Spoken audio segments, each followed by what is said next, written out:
من أجبت دعاء نوح فانتصر وحملته في فلكك المشحون يا من أحال النار حول خليله روحا وريحانا بقولك كوني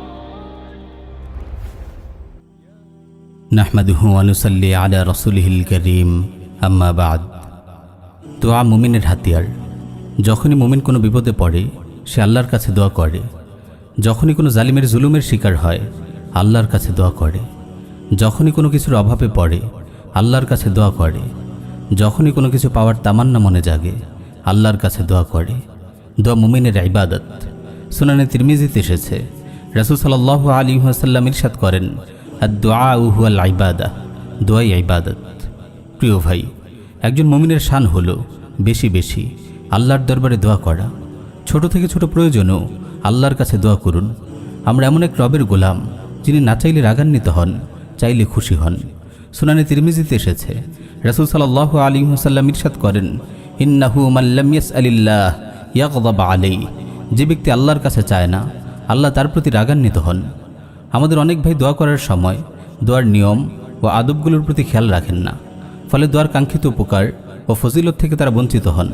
তাই আজ আমরা এই বিষয়ে সংক্ষেপে কিছু কথা বলতে চাই। প্রিয় ভাই, দোয়া একটি ইবাদত, তাই আল্লাহ ছাড়া কারো কাছে দোয়া করা যাবে না।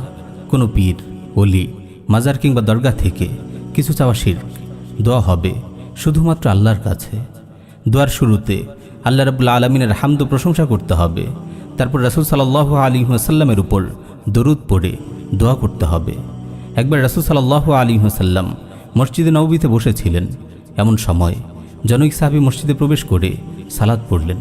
সালাত শেষে তিনি দোয়া করলেন, আল্লাহুম্মা গফিরলি ওয়ারহামনি, হে আল্লাহ আমাকে ক্ষমা করুন, আমাকে রহম করুন। রাসূল সাল্লাল্লাহু আলাইহি ওয়াসাল্লাম বললেন, আজিলতা আইয়ুহাল মুসাল্লি ইযা সাল্লাইতা ফাকআদতা ফাহমাদিল্লাহ বিমা হুয়া আহলু ওয়া সাল্লি আলাইয়া সুম্মা দুআহু। তুমি তাড়াহুড়া করে ফেললে হে মুসল্লি। সালাত শেষে যখন দোয়ার জন্য বসেছো, প্রথমে আল্লাহর শান অনুযায়ী তার হামদ প্রশংসা করো, তারপর আমার উপর দরুদ পড়ো, তারপর দোয়া করো। এরপর আরেকজন সাহাবী এসে সালাত আদায় করলেন এবং বসে আল্লাহর হামদ প্রশংসা করে রাসূল সাল্লাল্লাহু আলাইহি ওয়াসাল্লামের উপর দরুদ পড়লেন। তখন রাসূল সাল্লাল্লাহু আলাইহি ওয়াসাল্লাম বললেন, আইয়ুহাল মুসাল্লি উদউ তুজাব, হে মুসল্লি এবার দোয়া করো, তোমার দোয়া কবুল হবে। প্রিয় ভাই, দোয়ায় দরুদ শরীফ পড়ার বিষয়টি খুবই গুরুত্বপূর্ণ। আল মুআজামুল আওসাতে বর্ণিত একটি সহিহ হাদিসে এসেছে, রাসূল সাল্লাল্লাহু আলাইহি ওয়াসাল্লাম ইরশাদ করেন, কুল্লু দুআইন মাহজুবুন হাত্তা ইউসাল্লি আলা মুহাম্মাদিন ওয়া আলি মুহাম্মাদিন সাল্লাল্লাহু আলাইহি ওয়াসাল্লাম। রাসূল সাল্লাল্লাহু আলাইহি ওয়াসাল্লামের উপর দরুদ পড়া পর্যন্ত সকল দোয়া আটকে দেওয়া হয়। সাহিহ মুসলিমে এসেছে, রাসূল সাল্লাল্লাহু আলাইহি ওয়াসাল্লাম বদরের দিন কিবলামুখী হয়ে হাত তুলে দোয়া করেছিলেন। ইমাম নববী রাহিমাহুল্লাহ শারহে মুসলিমে বলেন, দোয়ার সময় কিবলামুখী হওয়া এবং হাত তুলে দোয়া করা মুস্তাহাব। সুনানে আবু দাউদ এসেছে, রাসূল সাল্লাল্লাহু আলাইহি ওয়াসাল্লাম ইরশাদ করেন, ইন্না রাব্বাকুম তাবারাকা ওয়া তাআলা হাইয়্যুন কারীমুন ইস্তাহয়ী মিন আবদিহি ইযা রাফআ ইয়াদাইহি ইলাইহি আন ইয়ারুদ্দাহুমা সিফরা। তোমাদের মহান রব অনেক লজ্জাশীল ও অত্যন্ত উদার।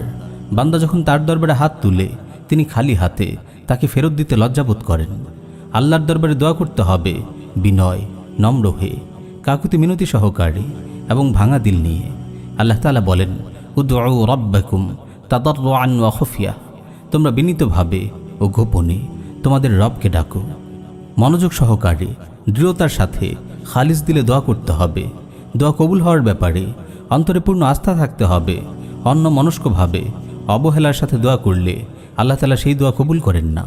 সুনানে তিরমিজিতে এসেছে, রাসূল সাল্লাল্লাহু আলাইহি ওয়াসাল্লাম ইরশাদ করেন, উদউল্লাহ ওয়া আনতুম মুকিনুনা বিল ইজাবাহ ওয়া আলামু আন্নাল্লাহা লা ইস্তাজিবু দুআআন মিন কলবিন গাফিলিন লাহিন। তোমরা কবুল হওয়ার পূর্ণ আস্থা নিয়ে আল্লাহর কাছে দোয়া করো, জেনে রেখো আল্লাহ তাআলা গাফিল, উদাসীন অন্তরের দোয়া কবুল করেন না। আমরা বেশিরভাগ সময়ই মন লাগিয়ে দোয়া করি না। দোয়া করার সময় উদাসীন হয়ে থাকি, তাই আমরা দোয়ার ফজিলত থেকে বঞ্চিত হই। প্রিয় ভাই, বিশেষ করে দোয়া করার সময় বিশ্বের নির্যাতিত ভাই বোনদের কথা স্মরণ করতে ভুলবেন না।